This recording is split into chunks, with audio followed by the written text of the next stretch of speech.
নমস্কার বন্ধুরা, আমার চ্যানেলে সকলকে স্বাগত। এই গরমে বাড়িতে থাকা কিছু সবজি দিয়েই তৈরি করব আজকের রেসিপি। মাছে আমি নুন হলুদ মাখিয়ে নিয়েছি। মশলার মধ্যে নিয়েছি 1 চামচ জিরে, 1 চামচ রাঁধুনি আর কয়েকটা কাঁচা লঙ্কা। আর সবজির মধ্যে নিয়েছি লম্বা করে কাটা আলু, ঝিঙে, বেগুন, পটল, গাজর এবং টমেটো।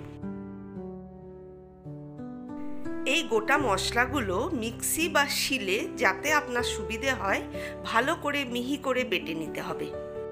এই প্রচণ্ড গরমে এই মশলাগুলি আমি মিক্সিতেই বেটে নিয়েছি, যদিও শিলে বাটলে এর টেস্ট অন্য লেভেলে হবে।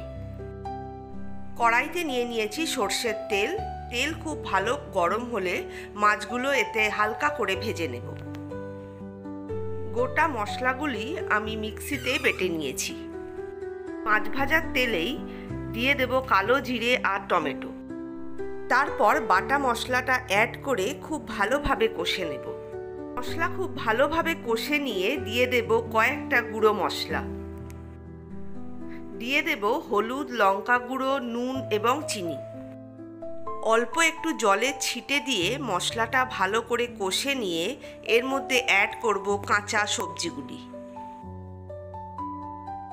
সবজির সঙ্গে মশলা আরও কিছুক্ষণ লো ফ্লেমে কষে নেব। যদি মশলা নিচের দিকে লেগে যায়, অল্প জল ব্যবহার করে কষে নিতে পারেন। আমার মশলা আর সবজি খুব সুন্দরভাবে কষা হয়ে গেছে। এবার এর মধ্যে আমি অ্যাড করব পরিমাণ মতো গরম জল। আপনি যেরকম গ্রেভি রাখতে চান ঠিক সেই অনুযায়ী জল অ্যাড করতে হবে। আবারও সব কিছু ভালোভাবে মিশিয়ে নিয়ে ঢাকা দিয়ে সবজি সেদ্ধ হওয়ার জন্য অপেক্ষা করব। এই সময় নুন চিনির ব্যালেন্সটাও একটু চেক করে নিতে হবে। 5 মিনিট পর ফিরে এলাম। সবজি সেদ্ধ হয়ে গেলে তার মধ্যে মাছগুলি অ্যাড করে দেব। কিছু বেগুন আমি ভেজে রেখেছিলাম, সেই বেগুনগুলিও এই মাছের সঙ্গে অ্যাড করে দেব। আগে দিলে বেগুনগুলি গলে যেত, তাই এই পর্যায়ে আমি বেগুন অ্যাড করছি। আরও 2-3 মিনিট মাছের সঙ্গে ঝোল ফুটিয়ে দিয়ে দেব কয়েকটা কাঁচা লঙ্কা।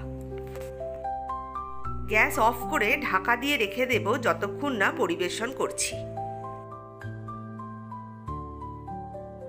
আমাদের সুস্বাদু রাঁধুনি বাটা দিয়ে মাছের ঝোল একদম রেডি। এই গরমে এই ঝোল দিয়ে ভাত মেখে খেলে আর কিচ্ছু লাগবে না। আশা করছি এই গরমে এই রকম একটা মাছের ঝোল আপনার পরিবারের সবার মন জয় করে নেবে। ধন্যবাদ।